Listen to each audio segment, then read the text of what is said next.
Nashock ako. Yung aking insurance, hindi nila ma-process. Sabi, sir, wala kami spare parts. At ang sabi, busy daw silang lahat.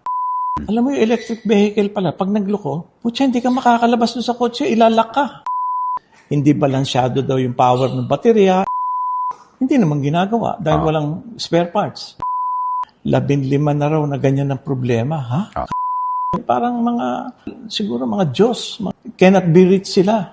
So guys, yan po si Sir Edgardo Gadi Vasquez. Kung hindi niyo po siya kilala, siya po ay yung inventor sa likod ng VasBuild Technology. Yan po ay patented building system. Ang mga gawa niya po ay yung mga modular homes na gumagamit ng mga prefabricated, reinforced, concrete panels, columns at saka mga beams. Nagpa-interview po kasi siya sa programa ng broadcast journalist na si Ka Eli. And then guys, ang nag-send naman ng video na yan sa akin ay yung kaibigan at kababata ko po na inventor naman ng unsinkable portable boat or portaboat na si Ronald Pagsanhan. Kaya panoorin po natin guys itong summary ng interview kay Sir Edgardo Vasquez tungkol doon sa kanyang very unfortunate experience about sa BYD. And then bibigyan po natin yan ng reaction and opinion. Alam mo, ang BYD bilang isang sasakyan, napakahusay. I'm a man of science. Inventor ako di ba? Weakness ko talaga is science and technology. Bumili ako ng BYD Binili ko yung entry level which is BYD Seagull. Tapos after several months na ginamit ko, talagang tuwan-tuwa ako sa mobility niya. Magaling. Maganda yung performance. Oo, tsaka ever since na nabili ko, hindi ko nakita yung gasolinahan. Talagang grabe ang tipid.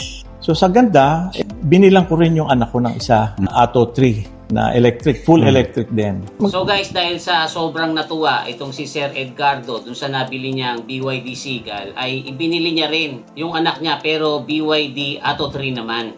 Ang pagkakaalam ko po ay parehas niya po yung ikinash sa BYD BGC. Kaya nga lang kasi guys, ang alam ko po may mga car companies talaga kasi na mas preferred nila kung ang kliyente ay kukuha ng car loan or ng hulugan kasi mas malaki ang kinikita nila doon kaysa sa cash ka na bibili. Mag-iisang taon nang ginamit ko, talagang nothing to complain about. In short, wala kang problema. Pati yung pag-handle, napakagaang. Ang response niya, pag diniin mo, lilipad. Talagang pinopromote ko ang BYD bilang isang sasakyan. Unfortunately, na-aksidente ako sa San Pedro, Laguna. Binangga ako sa likod. Nawasak yung likod ko. Hindi pa ako naapektuhan ng pan. Sabi ko, insured naman yan Itawag na lang natin sa dealer na binila natin para maasikaso. Doon na nag-umpisa ang agony ko. Yan. So, yung dealer ay sa BYD BGC. BGC. Okay. Oo. Pinuntahan namin. Nireport na nagka-aksidente. I-claim namin yung accident para ma-repair. Nashock ako. Number one, yung aking insurance, hindi nila ma-process. Sabi ko, bakit hindi nyo pinoprocess? Ano ba ito insurance? Parang in-house sa BYD? Mga salesman ng BYD, ahente. Meron silang dalang mga insurance. Meron din in-house. Pero sometimes, ino-offer nila mas mura yung hindi. Siguro, alam ko yung kalakaran niya, baka minsan mas malaki yung komisyon. Siguro, diba? Mas malaki yung komisyon. Kaya ipinupush nila yung mga ganun. Correct.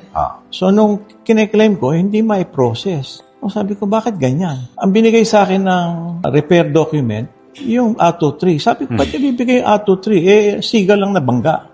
So, ibang dokumento, isang kotse mo ang gustong gamitin na dokumento? Yes. Doon pa lang nakita ko na may problema. So guys, base po dyan sa sinabi ni Sir Edgardo, ay may problema nga talaga yung insurance. Kasi guys, sa mga car insurance, yan po ay non-transferable. Kapag kumuha kayo ng insurance para sa isang sasakyan nyo, ay hindi nyo pwedeng gamitin yan para dun sa iba nyong mga sasakyan. Ayon po dyan sa kwento niya, sa tingin ko po ay baka hindi talaga na-insured yung BYD Seagull na nadisgrasya. Kahit bayad na ni Sir Edgardo yung insurance nito. Kasi kung naka-insured po yan, bakit yung insurance ng BYD Atto 3 ang gagamitin? Yung nag-aasikaso ng problema ni Sir Edgardo. Sa tingin ko po ay ginagawa nila ng paraan para kahit papaano makaklaim si Sir Edgardo, pero ang gagamitin na insurance ay doon sa BYD Atto 3 na hindi naman na disgrasya. Suspetsa ko lang naman po yun. Ang aking experience sa pag ikaw nag-claim, mahaba na siguro mga 2 linggo, 3 linggo bibigay na sa iyo yung mga dokumento. Inasikaso ko, in short, after how many nakakuha ko yung work order para pa-repair yung kotse. Sinabi ko na ngayon, meron ng work order. Sabi, sir, wala kaming spare parts. Ha? Ako, paano yan? Sir, i-order pa. Sabi ko, naku, Diyos ko, paano ito? Sabi ko, hindi ko muna dadalhin dyan sa inyo kasi tumatakbo ng maayos naman ito eh.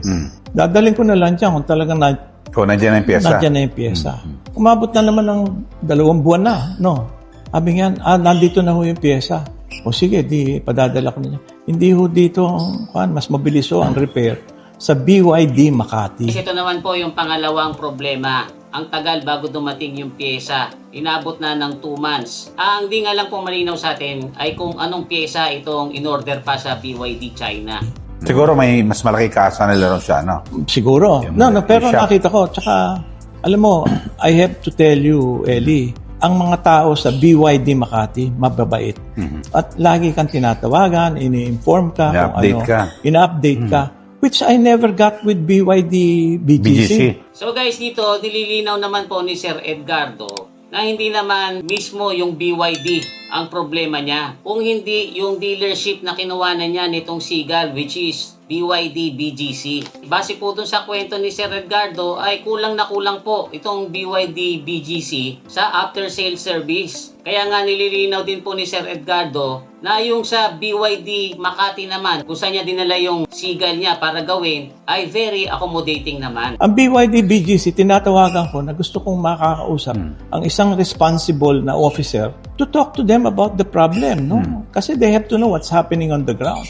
Alam mo pa, ang tumawag sa akin lang, customer relation. At ang sabi, busy daw silang lahat. At they have no time to meet with me. Sabi ko, kliyente ako anong no time? I'm not asking all the time. Kako, basta kung meron kayong time na pwedeng spare sa akin, tell me and I'll go there and talk with you. If you want, you can come to my house. We can talk about it.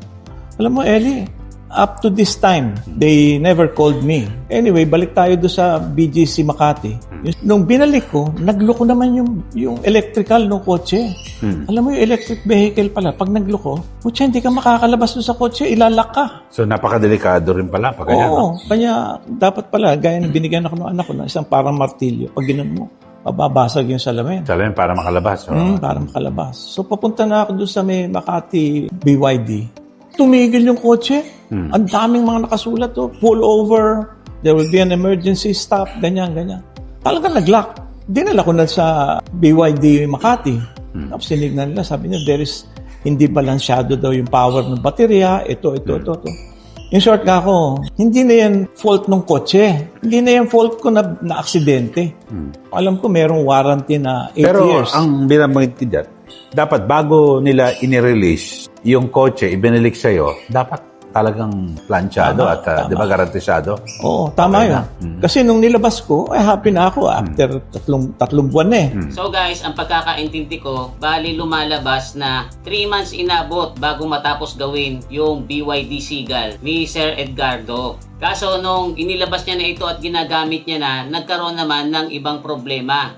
Pero yung sa 3 buwan na yan, hindi ka binigyan ng service beacon? Wala. Dahil nung umpisa pa lang, hinihingi ko na. Kasi kadalasan, may mga kilala rin ako ng mga dealer sa ibang brand ng sasakyan.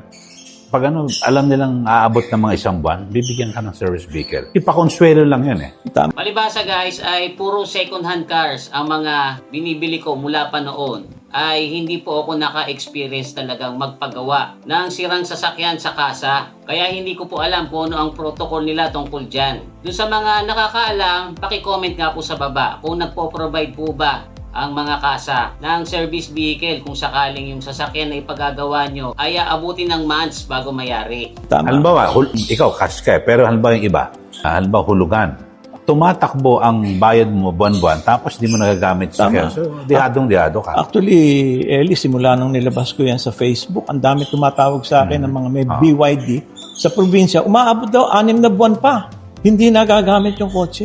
Kung amortization nun, gusto mo tindi, magbabayad ka. So mukhang may problema talaga, siguro sa pangkalahatan, yung BYD. Kasi malakas sila, agresibo mag-promote, di ba? Bumili. Yes. Pero pag nakabili ka na, yun ang medyo dapat nila ayusin yung sistema. Magmamakaawa ka na.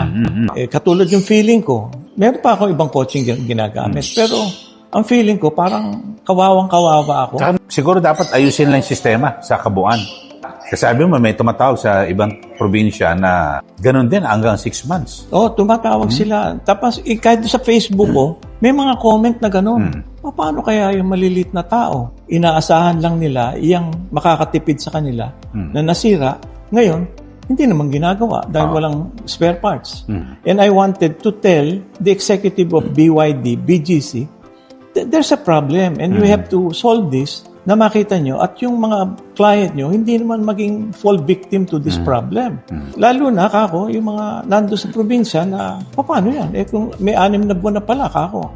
Tapos yung baterya daw nung Seagull ko, sabi niya, sir, meron na ng mga 15 na raw na ganyan ng problema. Ha? Kako, 15? Siguro ako isa inabot na swerte.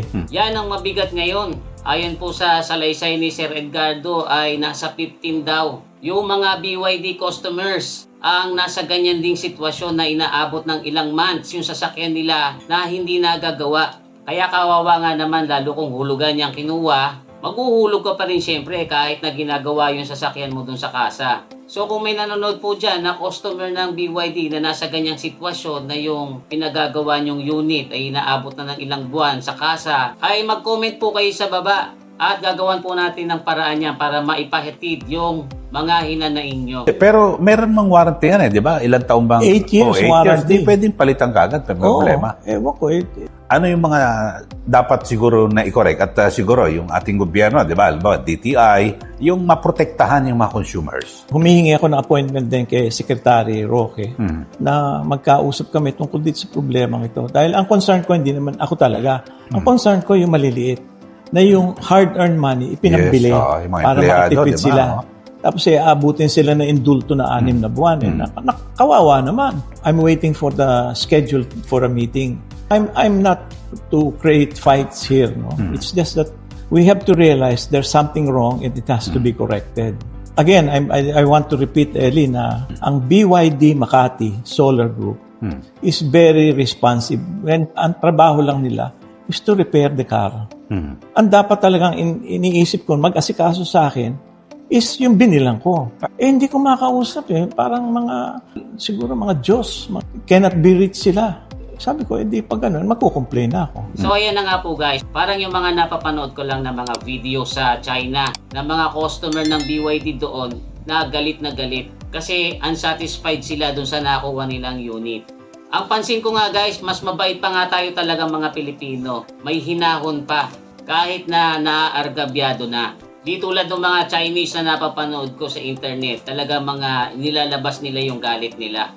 Ang tingin ko dito guys ay although talagang nagka-problema yung kotse kasi nabangga at mula nga nun ay may mga iba pang sira na lumabas. Ang mas malaking problema talaga dito ni Sir Edgardo ay yung doon sa dealership which is BYD BGC. Kasi guys, lumalabas doon sa interview ay parang wala silang pakialam. Kulang na kulang yung kanilang after sales service. Ang ika nga po ni Sir Edgardo ay para silang mga Diyos, cannot be reached. Actually, mas madali pa nga ma-reach ang Diyos kasi prayer lang makakarating na yung hinaing mo.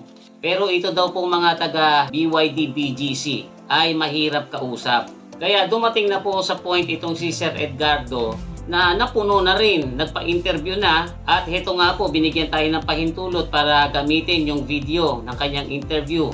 Yan po kasi ang hirap sa ibang mga dealership. Madalas pong naikukwento sa akin yan ng mga kaibigan kong agent na may mga dealership talaga na hindi sila ganong ka-enthusiastic sa mga customer nila. Kapag cash na bibili yung sasakyan, hindi kasi ganon kalaki ang kinikita nila pag cash. Mas kumikita sila ng malaki at dire-diretso kung hulugan. Anyway guys, ipinapanood ko lang din sa inyo itong video na ito as public service. Kasi yung pagpupundar ng sasakyan, lalo kung brand new, ay hindi po birong pera ang ilalabas nyo dyan. Kaya para doon sa mga pabili pa lang ay mag-isip-isip kayo kung anong brand ang bibili nyo or kung saang dealership nyo ibibigay yung tiwala nyo. Magpapa-unlock daw po ng interview si Sir Edgardo sa atin. So ang plano ko guys, after kong maipost ang video na to ay mag-iintay po tayo ng ilang araw para kahit papano ay malaman natin kung magkakaroon ba ng reaksyon ang BYD BGC. So kung meron pong taga BYD BGC dyan na mapanood itong video natin, mangyari lang po na mag-comment kayo sa baba para maibigay nyo naman yung inyong side of the story. So yun lang guys, I hope na maayos itong problema between Sir Edgardo at ng BYD BGC. Comment nyo lang po yung mga opinion nyo sa baba. Huwag nyo lang po kakalimutan mag-like at saka mag-share. Muli ito po si Kuya Mikmik na nagsasabing palagi kang lamang pag marami kang alam. Bye-bye!